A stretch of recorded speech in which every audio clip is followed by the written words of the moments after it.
Dalam hal ini saya benar-benar tercengang. Sulit untuk menggambarkannya. Sungguh luar biasa.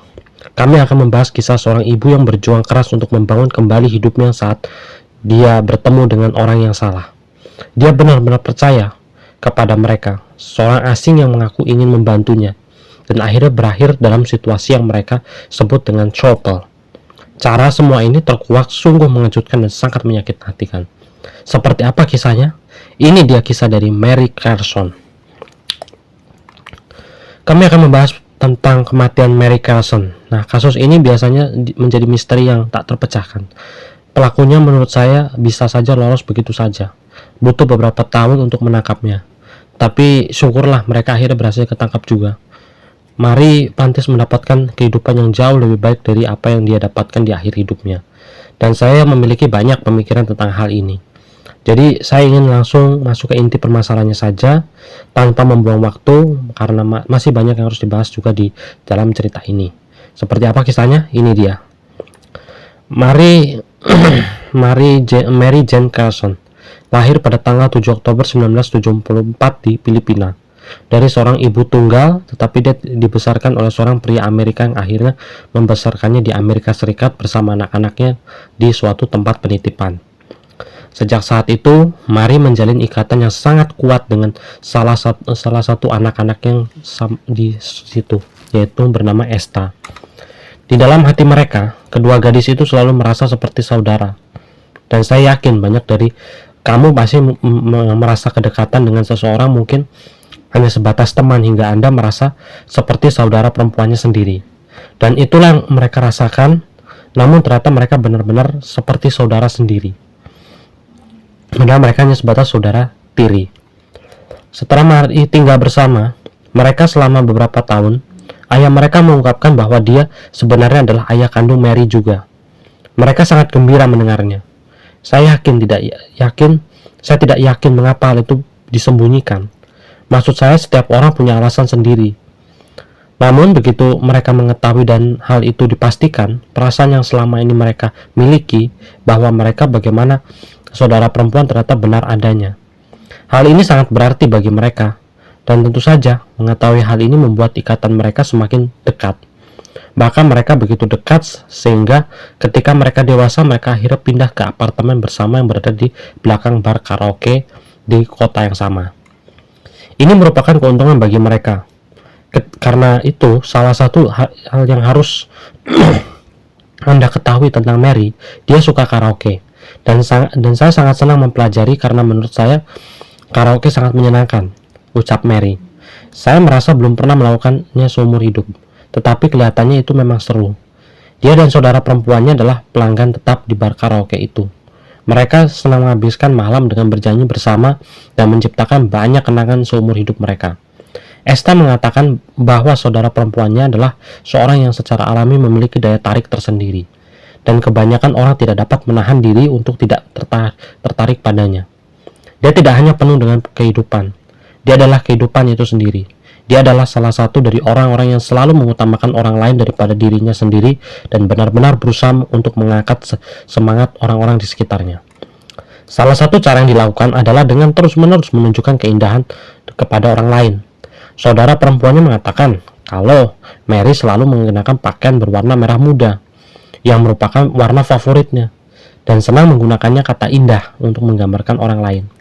Dia tidak pernah ragu untuk memberitahukan orang lain ketika dia melihat keindahan mereka, yang menurut saya merupakan hal yang indah tentang dirinya. Orang-orang tampaknya sangat tertarik dengan energinya, dan salah satu orang yang terpikat dengan daya tariknya adalah Jeff Carson. Seperti yang mungkin bisa Anda lihat dari namanya, ia akhirnya menjadi suaminya. Jeff menikahi Mary. Setelah mereka jatuh cinta dan bersama-sama, mereka memiliki seorang bayi perempuan cantik yang bernama Paris. Sekitar waktu itu, Mary juga sedang menempuh pendidikan di bidang hukum pidana. Dan setelah lulus, ia mendapatkan pekerjaan sebagai deputi pemasaran di Colorado. Yang juga sangat keren adalah ia bermimpi suatu hari bergabung dengan FBI. Yang menurut saya sendiri kami semua sepakat bahwa itu cukup hebat kalau untuk masuk ke dalam situ. Namun ada sesuatu yang selalu menjadi tantangan bagi Mary, dan itu kesehatan mentalnya. Saya yakin banyak yang dari kami yang bisa merasakannya. Itu menghalanginya melakukan apapun yang inginkan dalam hidupnya. Dan itu tidak hanya menyebabkan masalah dalam karirnya, tapi juga dalam hubungannya. Mary berjuang terus-menerus dengan kesehatan mentalnya hampir sepanjang hidupnya. Dan akhirnya ia didiagnosis menderita gangguan bipolar. Yang seperti yang saya yakin kamu tahu selalu merupakan hal yang pahit manis untuk diterima. Sungguh melegakan akhirnya mendapatkan jawaban-jawaban itu dan semua mulai masuk akal. Tetapi juga banyak hal yang harus diterima, dipelajari dan disesuaikan. Jadi mengapa stabilitas selama ini masa ini jelas tidak mudah baginya. Sekeras apapun ia berusaha, kesehatan mentalnya tidak berada pada titik yang memungkinkan untuk menjaga dirinya sendiri. Sayangnya, hal itu akhirnya mengakibatkan Jeff berakhirnya pernikahan dengan Jeff. Jeff menggugat cerai. Namun, kami ingin menekankan bahwa dia selalu sangat mendukungnya. Dia sangat mencintai Jeff. Mereka berakhir dengan hubungan yang baik dan memutuskan bahwa hubungan mereka tidak cocok. Mereka benar-benar mampu menjaga hubungan yang positif. Tidak ada pertengkaran, tidak ada percekcokan, tidak hanya untuk putri mereka yang mengagumikan, tapi juga karena tidak ada perasaan yang tidak enak. Tetap ada dukungan untuk satu sama lain. Yang keren dan agak langka, mereka hanya tahu bahwa mereka masing-masing baru mengutamakan diri sendiri. Jadi mereka melakukannya. Harus mengutamakan diri sendiri. Jadi mereka harus melakukannya. Selama beberapa waktu, Mary menitipkan Paris di bawah asuhannya. Tetapi setelah beberapa waktu, dia akhirnya setuju bahwa Jeff akan menjadi orang tua yang lebih stabil untuk membesarkannya. Karena dia sangat berjuang. Itu benar-benar bukan keputusan yang cepat atau mudah. Dia harus memikirkan, mengutamakan apa yang terbaik untuk Paris daripada apa yang dia inginkan. Yang menurut saya adalah menjadi orang tua yang baik. Sebagian besar karena Mary tidak cukup lama berada di suatu tempat untuk benar-benar menetap dan membangun kembali keluarganya itu, pada akhirnya Jeff hanya mampu memberikan Paris kebutuhan yang dia inginkan. Saya sangat memuji Mary karena melakukan yang terbaik untuk Paris. Meskipun itu bukan keputusan yang mudah, ucapnya. Dan dia tidak menghilang begitu saja dari hidupnya. Dia terus berhubungan dengan putrinya, mengunjungi sesering mungkin dan berbicara dengannya sepanjang waktu di telepon. Sementara itu, dia berusaha sebaik mungkin untuk mencapai kondisi mental yang lebih baik dan memperbaiki hidupnya. Dan Jeff sangat mendukungnya. Dalam hal upaya untuk membangun kembali kesehatan mentalnya dan menciptakan kembali sejahtera keluarganya lagi, Mary akhirnya pindah ke Fort Walton Beach di Florida, di Arnett Coast. Saya baru saja ke sana pada bulan Desember. Sungguh daerah yang sangat indah. Saya melihat banyak bagaimana pindah ke sana dapat sangat baik untuk kesehatan mental saya, ucap Mary. Ketika dia sampai di sana, dia akhirnya mendapatkan pekerjaan di sebuah kedai kopi. Kedai kopi ini sebenarnya berada di dalam gereja setempat, dan melalui pekerjaan inilah dia akhirnya terlibat dalam gereja tersebut dan diperkenalkan kepada orang-orang yang mengelolanya. Calvary Element Church dikelola oleh seorang pendeta setempat yang bernama James Flanders, yang dikenal karena khotbahnya yang santuy dan juga namun memiliki nilai inspirasi yang kuat. Dia adalah pria yang sangat karismatik dengan hati yang besar dan banyak orang yang suka dengannya. Dia benar-benar mulai mengunggah banyak khotbahnya di YouTube yang membantu menarik lebih banyak orang ke gereja dan menumbuhkan jemaat untuk yang cukup besar. Sepanjang hidup, Mary adalah orang yang sangat pelupa. Mary sangat kesulitan mengingat hal-hal tersebut, baik yang penting maupun yang tidak begitu penting. Baru-baru ini, untuk mencoba membantu Mary mengatasi ingatan yang jelek itu, seorang pengkhotbah gereja pun membelikan Palm Pilot. Ada yang pernah punya Palm Pilot atau komputer saku? Anda dapat memasukkan semua tangga dan informasi yang penting yang sedang berlangsung, dan komputer itu dapat menyetel alarm untuk mengingatkan Anda tentang hal-hal baru yang Anda mau. Komputer itu berfungsi dengan baik. Jika Anda ingat untuk memasukkan informasi di dalamnya, alarm pun luar biasa akan berbunyi. Jika Anda ingat untuk membawanya Palm Pilot yang sering Anda lupa, ya, jadi alat itu dapat membantu, tapi terkadang nggak membantu juga. James bukan satu-satunya orang yang dikenal karena kebaikan hatinya. Istrinya yang bernama Tanya juga bertanggung jawab atas pelayanan wanita di gereja tersebut. Dia juga memiliki reputasi yang sangat baik dan dalam berdermawan kepada komunitasnya. Jadi ketika Mary mulai terlibat di gereja, Mereka tampaknya menunjukkan kemurahan hati yang sama seperti yang ditunjukkan oleh mereka berdua. Awalnya mereka membantu membayar sebagian tagihannya, tetapi pada bulan Oktober 2009, ia akhirnya pindah ke rumah mereka di Walton Beach. Hal ini menjadikan keluarga Flanders sebagai keluarga ketiga yang menampung sepanjang hidupnya Mary. Pertama, seperti yang dijelaskan sebelumnya, tentu saja ayah kandungnya Mary adalah ayah tiri, yang mengaku-ngaku sebagai ayah kandungnya itu ternyata adalah ayah tirinya. Kedua, seorang wanita bernama Alice Barber, yang sebagian besar dipanggil Kay. Kay mengasuh Mary saat dia berusia 18 tahun, dan sedang berjuang, dan dia akhirnya menjadi orang yang sangat berpengaruh dan penting dalam kehidupan Mary, yang berperan sebagai seorang ibunya. Kay sangat mencintai Mary dan selalu memanggilnya dengan sebutan Rose, yang dia sukai. Dia bilang dia melakukan itu karena Mary selalu ceria dan bahagia. Dia menyinggungnya karena dia akhirnya memainkan peran penting dalam kasus ini yang akan dijelaskan nantinya. Namun pertama-tama, yang saya ingin menjelaskan situasi kehidupan Mary di Flanders. Seperti yang dikatakan, Mary pindah bersama James dan istrinya Tanya Flanders pada bulan Oktober 2009. Kemudian pada tahun 2010, dia akhirnya pindah ke Arizona dan tinggal bersama keluarga James. Saya tidak bisa mengatakan bahwa saya benar-benar mengerti mengapa dia melakukan itu, atau setidaknya tidak ada informasi yang pasti tentang keputusan tersebut. Bagaimanapun, hal itu bisa tidak berlangsung lama, dan dia akhirnya pindah lagi ke Fort Walton Beach, dan akhirnya pindah lagi bersama keluarga Flanders. Jadi Mary ini menjadi orang ketiga yang hidup di dalam keluarga Flanders itu. Namun ketika dia kembali, ada sesuatu yang berbeda. Mary kembali hamil saat dia tengah berada di Arizona. Untuk menjelaskan hal ini kepada orang-orang di dalam gereja, semua orang diberitahu bahwa dia berkencan dengan seorang pria kasar di Arizona, yang lalu menghamilinya dan meninggalkannya. Menurut versi cerita yang muncul di gereja, para pengikut gereja, Mary ingin mengakhiri kehamilannya. Tetapi James dan Tanya sebagai orang-orang yang baik, mereka mengakui melangkah maju dan setuju untuk mengadopsi bayi tersebut, dan melarang Mary untuk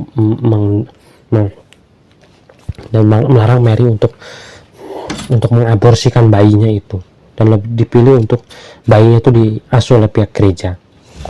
Namun lingkaran dalam teman dekat Tanya mendengar sesuatu yang sangat berbeda, sesuatu yang bersumpah untuk merahasiakannya.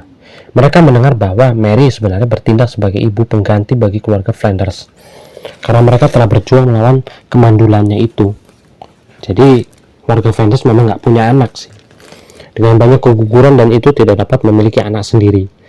Tapi mereka sangat ingin memiliki Mary.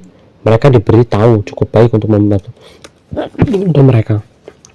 Awalnya teman-teman ini diberi tahu bahwa keluarga Flanders tidak mau membayar IVF karena biayanya sangat mahal, atau istilahnya pengurusan bayi lah. Jadi mereka konon menggunakan metode di rumah dengan alat suntik, yang menariknya kini sudah semakin umum. Namun itu nggak terlalu penting, karena ternyata itu nggak benar. Akhirnya kelompok teman ini diberitahu bahwa mereka sebenarnya melakukan hal-hal itu dengan cara kuno. Kalau nggak tahu maksudnya, saya menurut Tanya sebenarnya nggak masalah. Orang lain dari gereja, seseorang yang juga dekat dengan keluarga Flanders, mendengar bahwa mereka membuat kesepakatan dengan Mary agar dia tinggal selama 3 bulan pertama untuk menyusui bayinya. Tetapi setelah 3 bulan, dia akhirnya pergi untuk selamanya. Menurut versi ini, pada dasarnya dia memberi mereka bayi ini sebagai hadiah atas semua yang telah mereka lakukan untuk membantunya. Namun hampir tidak ada versi cerita yang benar. Satu-satunya bagian yang benar adalah ketika Mary benar-benar hamil bahwa James adalah ayahnya, dan bahwa mereka melakukannya dengan cara yang sangat kuno. Namun tentu saja mereka tidak ingin semua orang mengetahui hal tersebut. Tentu saja mereka harus memikirkan apa yang akan dipikirkan jemaat tentang dia berhubungan seks dengan wanita lain yang bukan istrinya. Mereka mengira bahwa kamu tahu itu tidak akan bisa diterima oleh orang banyak kepada jemaatnya karena malu. Terlepas dari semua cerita yang berbeda, bagaimanapun semua orang tampaknya memiliki kesan bahwa ini adalah situasi yang disetujui bersama, bahwa semua orang senang dengan seluruh pengetahuannya ini, dan bahwa Anda tahu Mary senang memberi mereka bayi ini, anak yang nggak dapat mereka miliki sendiri, dan semuanya tampak baik-baik aja sampai 3 bulan setelah bayi itu lahir. Bayi Grace lahir pada tanggal 19 Oktober 2011. Sebuah pesan grup dikirimkan ke beberapa orang dalam kehidupan Mary, menjelaskan bahwa ada sesuatu yang selalu ingin dia lakukan dan bahwa dia akhirnya akan melakukannya. Isi pesannya adalah, kemarin saya meninggalkan Fort Walton Beach. Ada sesuatu yang sudah lama ingin saya lakukan, dan tidak akan ada waktu yang lebih baik daripada yang sekarang untuk melakukannya. Saya tidak memberitahu kalau kalian apa yang telah saya rencanakan, atau bahwa saya akan pergi karena kalian mungkin akan mencoba membujuk saya untuk tidak melakukannya. Saya menghargai dan mencintai kalian semua. Seperti yang saya katakan, pesan ini hanya dikirimkan kepada segelintir orang, termasuk saudara-saudara Mary, yaitu Kay Berbir dan mantan suaminya Jeff, James, dan Tanya, beberapa orang dekat lainnya dalam hidupnya. Namun masalahnya, orang-orang yang paling dekat dengan Mary memiliki firasat buruk tentang hal itu, terutama saudara perempuannya. Bagi mereka itu benar-benar seperti yang tertulis itu. Itu sama sekali tidak terdengar seperti dirinya. Selain itu, tindakan yang meninggalkan seperti tidak memberitahu apapun, hanya mengirimkan pesan kepada orang-orang, bukanlah sesuatu yang mereka rasa akan dilakukan. Mereka khususnya tidak mengira dia akan melakukan itu tanpa berbicara dengan putrinya, Paris. Maksudnya, dia sangat mencintai anaknya sendiri. Jadi beberapa dari mereka menerima pesan ini akhirnya membalas pesan Mary dan tidak mendapatkan balasan balik dari Mary. Namun, Kay menghubungi secara khusus menanyakan tentang bayi terbarunya, yaitu Grace, yang terkait tanggal lahirnya dan juga bulan lahirnya. Mary menjawab bahwa Grace ditangani dengan baik oleh Tanya dan James selaku pendeta, dan itu adalah tanggapan yang benar-benar mengonfirmasikan ketakutan Kay, karena selama bertahun-tahun Mary mengenal keluarga Flanders dan berkomunikasi tentang mereka. Dia selalu menyebut mereka sebagai James dan Tanya, bukanlah sebaliknya. Meskipun ini mungkin tampak seperti detail yang sangat sederhana bagi sebagian orang, Anda mungkin tidak mengerti mengapa pesan ini benar-benar sampai ke Kay dan membuatnya merasa ada yang nggak beres. Dia hanya mengenal Mary dengan sangat baik dan telah mendengarkan mengatakan James dan Tanya berkali-kali, sehingga hal ini langsung menarik perhatian. Ada sesuatu yang terasa sangat salah. Dia langsung memiliki firasat buruk bahwa sebenarnya bukan Mary yang mengirimi pesan tersebut. Jadi dia langsung menghubungi keluarga Flanders dan bertanya apakah semua baik-baik aja, dan tanggapan mereka sama sekali tidak menyakitkan, karena mereka mengatakan bahwa Mary sebenarnya telah pergi 2 hari lalu. Esa, saudara perempuannya, seperti yang saya katakan sebelumnya, juga sama khawatirnya dengan semua ini, dan mulai menelpon anggota keluarga lainnya karena dia hanya merasa ada sesuatu yang salah. Akhirnya semua orang tampak setuju. Bahkan mantan suaminya Jeff sangat tidak nyaman dengan semua hal itu. Mereka hanya tahu bahwa Mary tidak akan pergi begitu saja. Dia pasti akan berbicara dengan Paris.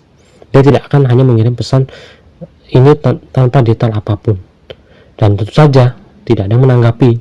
Siapapun juga merupakan tanda bahaya yang benar jika sudah lama menghilang. Dia bukan tipe orang seperti itu, masalahnya Mary itu. Jadi Jeff memutuskan untuk melaporkan Mary yang hilang, dan itu adalah keputusan yang tepat. Pada tanggal 24 Oktober 2011, Jeff melaporkan Mary yang hilang ke kantor Sheriff Oklahoma County.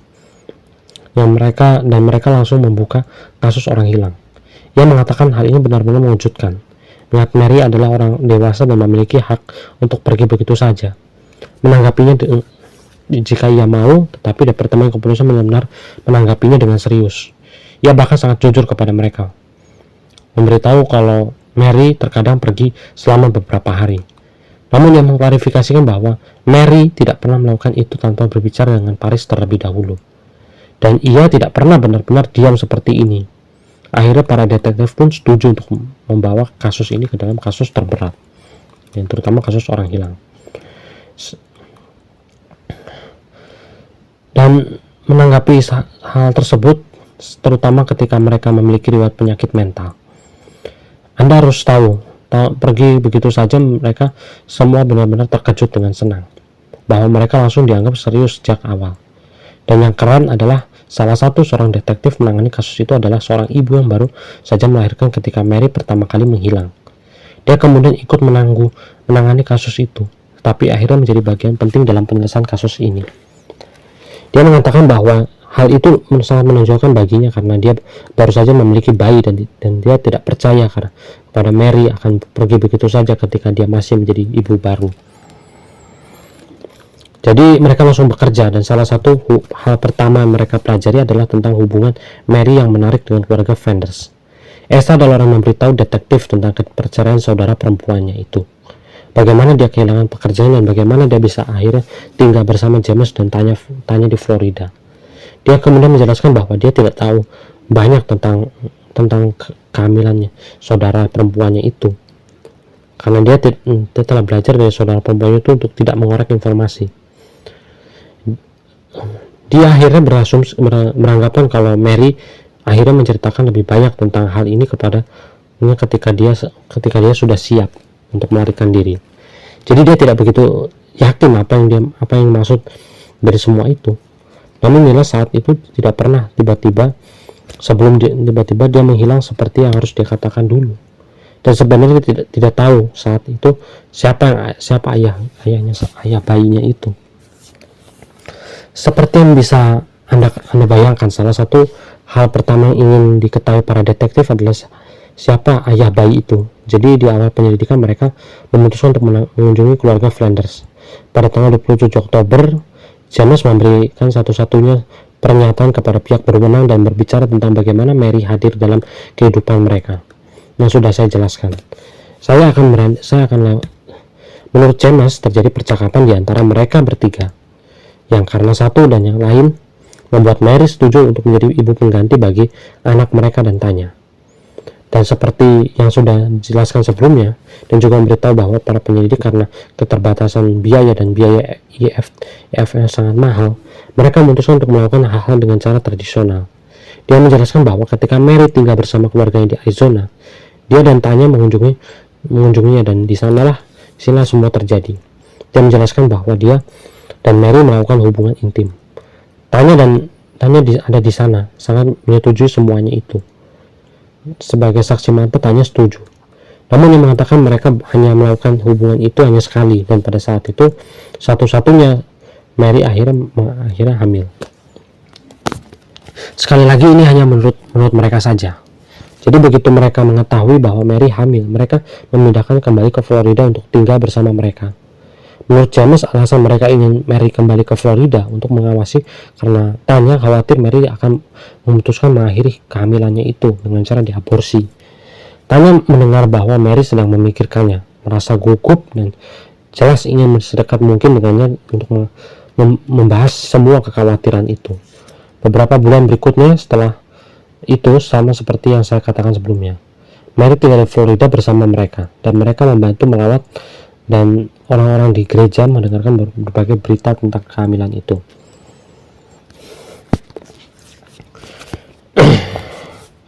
Namun kemudian James mulai membahas bagaimana perilaku Mary mulai berubah setelah bayinya lahir. Dia secara khusus mengatakan bahwa Mary menyadari bahwa dirinya terjerumus ke dalam kondisi depresi dan bahwa dia tidak lagi minum obatnya. Dengan kata-kata yang kurang lebih sama, dan bagian yang agak samar, dia tampaknya menyinggung gagasan bahwa Mary telah melukai dirinya sendiri, atau setidaknya berpotensi melukai dirinya sendiri dan sangat khawatir tentang hal itu. Bahkan dia memberitahu detektif bahwa dia sangat khawatir sehingga dia akhirnya tinggal di rumah di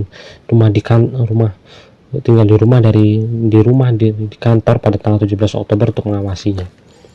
Ingatlah, pada tanggal 17 Oktober hanyalah 2 hari sebelum pesan teks dari Mary dikirimkan ke teman dan keluarganya. Dia juga mengatakan bahwa itu adalah hari-hari terakhir dia dan istrinya melihat Mary. Menurut apa yang diceritakan pada detektif, Mary terbangun hari itu juga dalam suasana hati yang sangat buruk. Entah mengapa dia khawatir Mary akan pergi dan mencoba membawa bayinya itu. Dia mengatakan bahwa ada sesuatu yang aneh pada Mary. Beberapa saat kemudian dia merasa lelah dan pergi ke kamarnya untuk tidur siang. Selama waktu itu Tanya pergi dengan bayinya untuk berbelanja di Destin agar Mary bisa beristirahat lagi. James kemudian memberikan tahu detektif bahwa dia menunggu di sekitar rumah sampai Mary bangun. Dan ketika Mary bangun, dia mengobrol sebentar dengannya dan kemudian memutuskan untuk berlari. Namun ketika dia kembali, Mary sudah pergi. Tidak ada tanda-tanda Mary atau truk Mazda putih di depannya. Dan dia bahkan mengatakan bahwa dia dan tanya menemukan tas yang dikemas Mary. Tapi Mary nggak membawanya. Pada tanggal 19 Oktober, 2 hari kemudian, mereka mendapatkan pesan banyak orang lain. Mereka mengatakan mereka kemudian menunggu beberapa hari lagi hingga tanggal 21, lalu memutuskan untuk pergi sendiri dengan mobil dan mencarinya. Meskipun mereka tidak benar-benar menemukan Mary, mereka mengatakan bahwa mereka menemukan truk yang diparkir di tempat parkir yang jaraknya jauh dari bandara terdekat. Sekarang hal berikut yang dia katakan kepada detektif menurut saya sangat aneh, terutama karena ini mungkin paling tidak perlu dikhawatirkan menurut pendapat saya. Namun tanda terima tersebut juga menunjukkan bahwa truk tersebut masuk ke tempat parkir pada tanggal 18 Oktober. Yang anehnya mengingat mereka terakhir kali melihat Mary pada tanggal 17 tersebut. Jadi di mana dia? Konon berada dia meninggalkan rumah hingga dia memarkirkan mobil di bandara. Ya, mereka tidak mengetahui untuk sementara waktu, tapi yang mereka tahu adalah bahwa dia membeli tiket. Dan ini berarti satu dari dua hal yang dia meninggalkan mobilnya di tempat parkir sendiri sebagai macam pengalihan perhatian untuk misalnya mengecoh orang lain, atau orang lain melakukan karena alasan yang sama. Jadi jelas langkah selanjutnya di sini adalah memeriksa kamera CCTV di tempat parkir untuk melihat apakah mereka dapat mengetahui siapa yang mengemudikan mobil tersebut. Tetapi teman-teman berapa kali harus mengatakan ini, kameranya yang tidak berfungsi. Saya sangat lelah untuk mengatakan ini. Saya bahkan tidak dapat memberitahu Anda. Saya benar-benar tidak dapat membayangkan betapa frustasinya hal itu.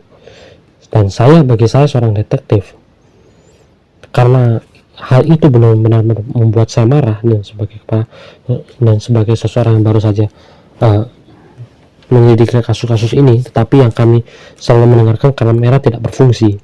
Jadi tidak ada cara lain untuk melihat siapa yang mengemudikan mobil tersebut. Mereka akhirnya mencoba mengambil sidik jari dari tombol yang ditekan saat Mary mendekati tiket parkir. Tapi sayangnya tidak berhasil. Jadi semuanya kembali ke titik awal, di mana Mary bangun. Bagaimana mobilnya bisa berakhir di tempat parkir, dan apakah dia baik-baik aja? Para detektif dengan tekad bulat untuk mengungkapkan kebenaran memulai serangkaian wawancara yang lebih intensif. Mereka berharap bahwa dengan berbicara kepada anggota gereja, mereka dapat memperoleh pemahaman yang lebih jelas tentang apa yang sebenarnya terjadi. Sepanjang proses ini, tentu saja para detektif mendengar berbagai cerita berbeda yang beredar di kalangan masyarakat.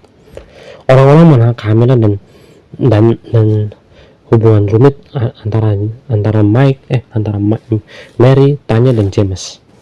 Mereka mendengar setiap versi yang berbeda, mulai dari kisah pacar yang kasar di Arizona hingga skenario ibu yang pengantin yang direncanakan di New York. Namun jelas satu-satunya adalah individu yang benar-benar mengetahui apa yang sebenarnya terjadi adalah lingkungan teman dekat Tanya, yang telah diberi informasi Tanya sendiri.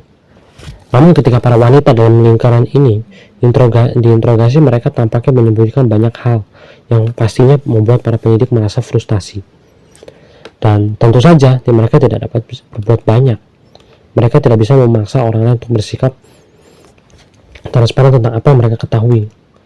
Mereka kemudian mencoba untuk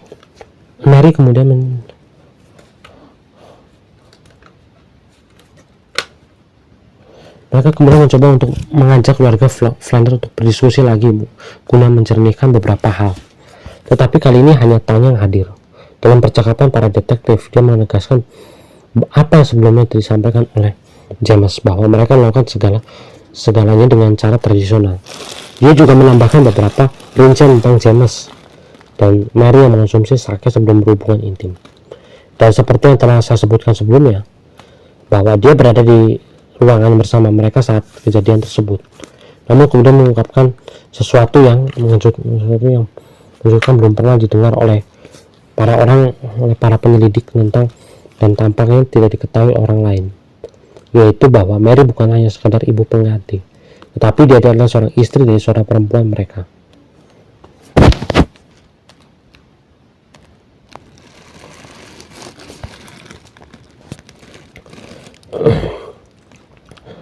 Tampaknya nggak ada yang diketahui orang lain, yaitu bahwa Mary bukan hanya sekadar ibu pengganti. Dia adalah seorang istri dari seorang perempuan mereka atau istri dari saudara perempuan Tanya. Ketiganya terlihat dalam hubungan ini, tetapi jelas semua hal ini harus dirahasiakan karena sangat bertentangan dengan apa yang mereka ajarkan di gereja. Menurut Tanya, Mary tidak keberatan dengan pengaturan ini, dan dia merasa senang bisa membantu keluarga Flanders membesarkan bayi yang pada akhirnya akan ditinggalkannya. Namun Tanya mengindikasikan bahwa semua berubah setelah kelahiran Grace. Setelah kejadian itu, Mary menjadi pendiam, seperti yang mulai menginginkan anaknya untuk dirinya sendiri, yang juga dikonfirmasi oleh seorang wanita dari gereja memberitahu penyelidik bahwa dia mendengar Mary mengungkapkan keinginan untuk memiliki Grace dan James. Dan saya tidak tahu tentang kalian, tapi itu telah jelas menunjukkan motif bagi saya, dan tampak juga terlihat para penyelidik, terutama setelah salah satu anggota gereja yang mereka ajak berbicara menyebut sesuatu yang sangat mencurigakan, tapi pernah mengatakan bahwa James tidak akan pernah bisa membunuh Mary, tetapi dia bisa.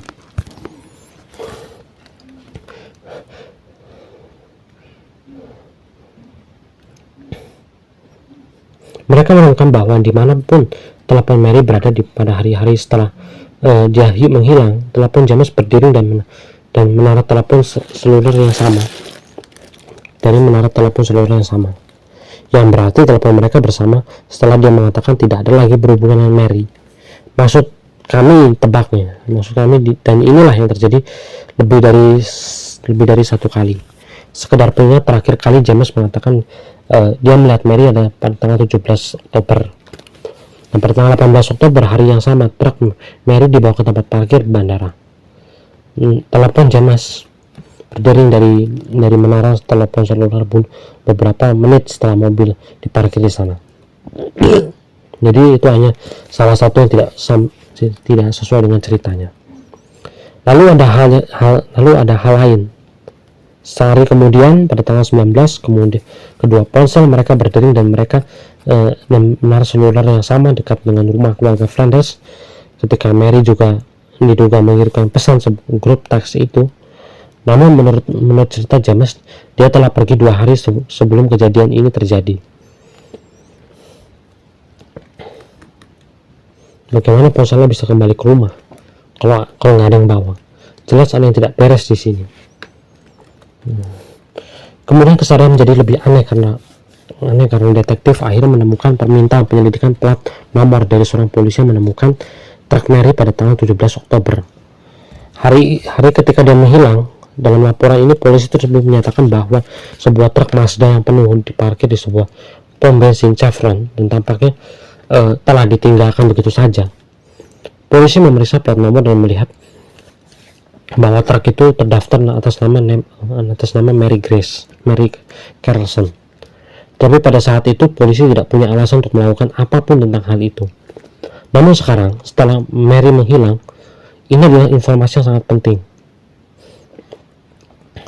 Dan seperti yang mungkin sudah Anda duga, ponsel James menunjukkan dia berada di pom bensin pada tanggal 17 Oktober lalu.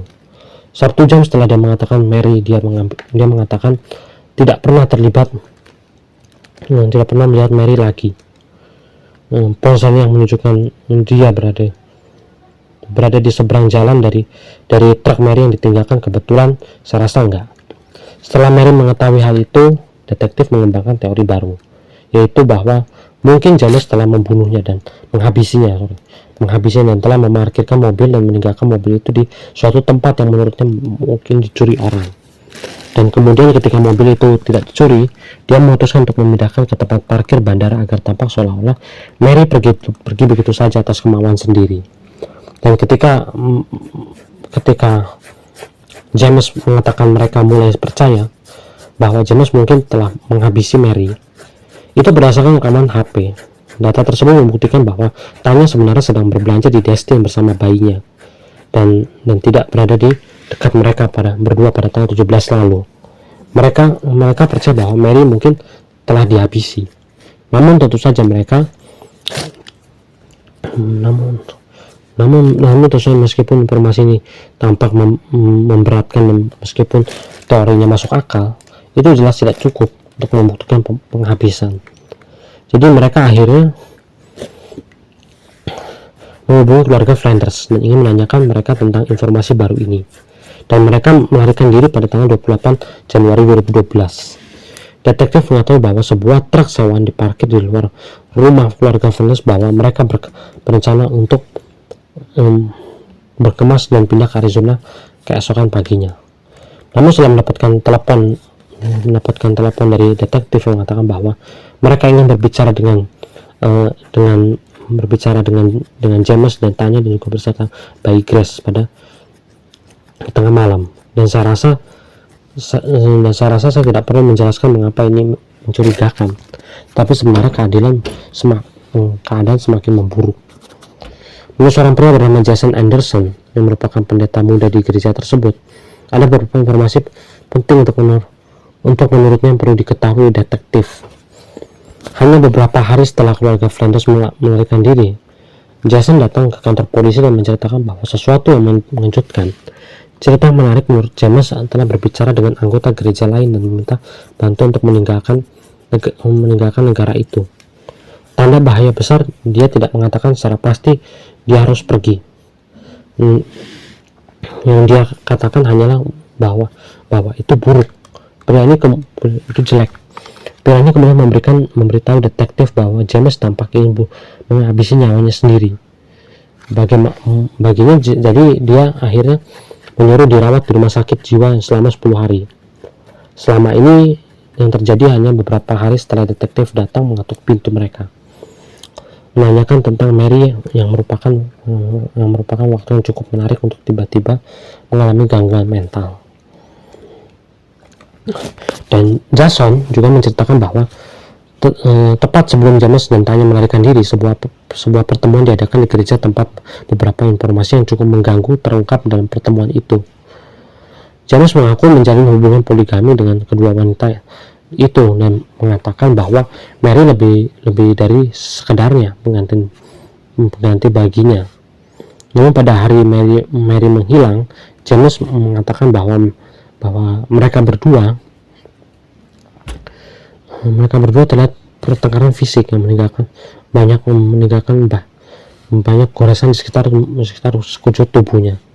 Dia bersikeras bahwa Mary masih hidup dan terakhir kali ia melihat ini, tetapi semuanya berakhir dengan buruk. Setelah menceritakan semua ini kepada mereka, dan dia akhirnya mengundurkan diri sebagai pendeta, dan kemudian beberapa hari kemudian mereka melarikan diri juga. Untungnya tepat sebelum mereka pergi, Kate, tempat Mary dan yang perlu diketahui sosok ibunya dalam hidupnya, menghubungi keluarga Flanders dan bertanya apakah mereka bersedia untuk memberikan semua barang Mary yang ditinggalkan. Mereka benar-benar setuju untuk melakukan hal itu. Dia diberi semua barang pribadi milik Mary, termasuk laptop yang segera diserahkan kepada penegak hukum. Terus juga tidak ada yang mengherankan. Laptop itu tidak dihapus penuhnya. Tentu saja mereka tetap mengirimkan untuk analisis forensik, tetapi mereka tidak dapat benar-benar dijadikan apapun darinya. Sementara semuanya omong kosong belaka dan tidak ada yang masuk akal. Tidak akan ada yang menjelaskan apapun yang sedang terjadi, yang sangat mengecewakan.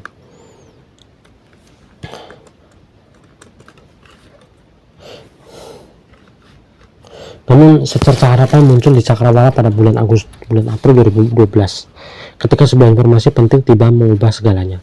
Informasi anonim ini disampaikan melalui program Crime Stoppers, menginformasikan bahwa banyak orang yang curigai bahwa James adalah dalang dibalik hilangnya Mary. Informasi tersebut juga mengungkapkan bahwa James telah mengubur jasad Mary di halaman belakangan rumah.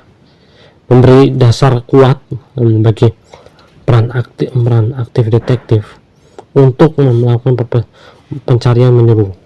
Anjing pelacak mayat dan radar penembus tanah dikerahkan. Namun meskipun pencarian ini dilakukan selama berjam-jam, tidak ada yang ditemukan. Kekecewaan demi kekecewaan menyelimuti semua orang yang mencari keadilan bagi Mary, dan seperti yang akan Anda ketahui nanti, kurang penemuan ini akan menjadi sumber kekecewaan mendalam. Karena jasad Mary tidak ditemukan, kasus ini terhenti untuk sementara waktu. Setahun berlalu sebelum James akhirnya mengangkat telepon ketika para detektif menelpon, dan ketika dia akhirnya berbicara, dia berbincang dengan mereka selama 2 jam. Dia mengeluh tentang menjadi korban dalam semua ini. Berbicara tentang kekhawatirannya bahwa dia akan disalahkan bagaimanapun, hal itu sangat membebani dirinya, dan banyak hal lainnya. Pada suatu titik detektif bahwa langsung bertanya kepada, apakah kamu membunuh Mary Carson? Dan dia dengan tegas menjawab tidak. Sayangnya, tanpa jasa dan tanpa pengakuan tidak banyak yang bisa mereka lakukan saat ini. Tetap mereka jelas mengikuti arah prosedur hukum dimanapun.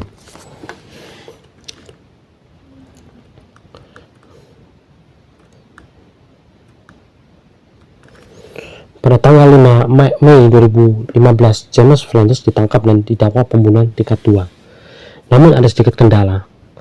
Maksud saya, jaksa penuntut bisa saja mengambil risiko dan mengajukan kasus ini kepada pengadilan berhak terbaik dengan baik-baik. Namun mereka tahu bahwa mereka akan jauh lebih kuat jika dibandingkan dengan jasad mereka. Dan tentu saja pengacara James mengetahui hal ini. Mereka tahu bahwa ini dari kata pasti. Bahkan mereka sangat yakin bahwa jika kasus ini diajukan ke pengadilan tidak dibebaskan, dan itu jelas tidak adil, tidak hanya bagi Mary tetapi juga bagi orang-orang yang dicintainya. Mereka menginginkan kesempatan terbaik bisa mereka dapatkan untuk mendapatkan keadilan bagi Mary. Jadi pada akhirnya keluarganya setuju bahwa menawarkan kesepakatan pembelaan kepada James sebagai ganti lokasi mayat Mary, dan cerita tentang apa yang terjadi padanya akan menjadi pilihan terbaik. Jelas itu bukan yang mereka inginkan, karena itu berarti hukuman James akan dikurangi, dan penyelesaian itu pun sepadan dengan berkontrak tempat tinggal. Pembelaan itu, dan pada bulan April 2016 James menerima pembelaan itu, dan dia mengaku bersalah atas pembunuhannya yang hanya memiliki hukuman maksimal 15 tahun. Yang jelas tidak cukup. Kemudian mereka mengetahui bahwa Mary Carson berada di halaman kampung belakang rumahnya itu sepanjang waktu.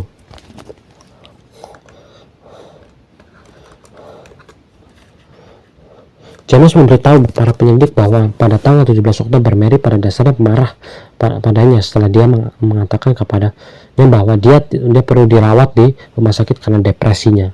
Dia mengatakan bahwa Mary mulai menyerangnya. Jadi untuk menghentikannya, dia memeluknya erat-erat. Ketika dia memeluknya erat-erat, dia mengklaim bahwa mereka berdua jatuh ke tanah dengan sangat keras. Dan pada saat itu dia menyadari Mary tidak lagi bernapas. Yang oke, kami percaya di sini. Selain itu, kami tidak dapat mengingat kasusnya, tapi yang kami yakin salah satu dari Anda akan ingat di mana seseorang mengklaim bahwa ada pelukan yang erat dan sangat final. Seperti yang pernah mendengarkan cerita sebelumnya, maka inilah ceritanya. Saya telah memeras otak. Namun alih-alih menelpon 911 yang seperti yang dilakukan orang waras, terutama jika ini adalah kecelakaan yang tidak disengaja, ia membungkus tubuh Mary dengan selimut dan menguburnya di halaman belakang rumah. Ia telah menggali lubang itu begitu saja sehingga saat pertama kali detektif mencarinya, bayangkan saja jika mereka menemukan Mary dapat ditemukan dalam waktu 6 bulan. setelah ia menghilang. Dan James tidak akan pernah diberi pembelaan yang mengurangi hukumannya menjadi 15 tahun penjara. Sungguh sangat disayangkan bahwa mereka tidak menemukannya. Maksud saya ini benar-benar dalam kondisi seperti itu. Dan para penyidik telah berbicara tentang beberapa penyakitkannya mendengar hal ini. Rasa bersalah yang mereka rasakan, mengetahui bahwa mereka berada di sana mencari di halaman dan tidak dapat melaksanakan mendeteksi sangat besar. Karena yakin ia berada di penjara lebih dari 15 tahun, jika mereka tidak harus melakukan pembelaan ini, jadi yang sangat melakukan untuk memikirkannya. Namun seperti yang saya katakan sebelumnya, membawa Mary pulang sampai sangat penting bagi keluarganya. Dan mereka senang akhirnya memiliki penonton itu untuk menekankan mereka pergi ke halaman belakang dan dengan bimbingan James dan tim pemulihannya. Dan pada saat itu mereka dapat mengambil jenazahnya. Sampai hari ini James masih menjalani hukuman 15 tahun penjara, tetapi ia tidak punya banyak waktu lagi. Ia hampir menjadi orang bebas yang membuat saya muak. Saya pernah membaca buku bahwa ia bisa dibebaskan paling cepat pada tahun 2009 yang sudah dekat.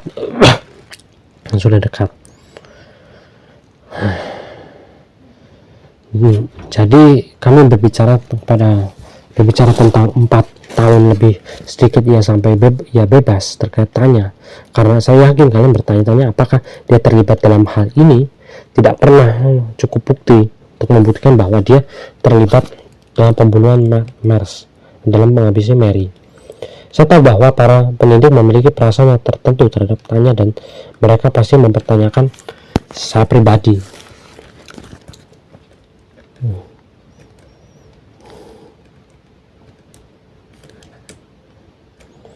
Namun sebelum saya mengakhiri ini, saya ingin berbicara tentang perlunya untuk subscribe channel saya. Jangan lupa tekan like, tombol subscribe maupun share ya. Oke, cukup sampai sini ceritanya. Terima kasih dan sampai jumpa di next video.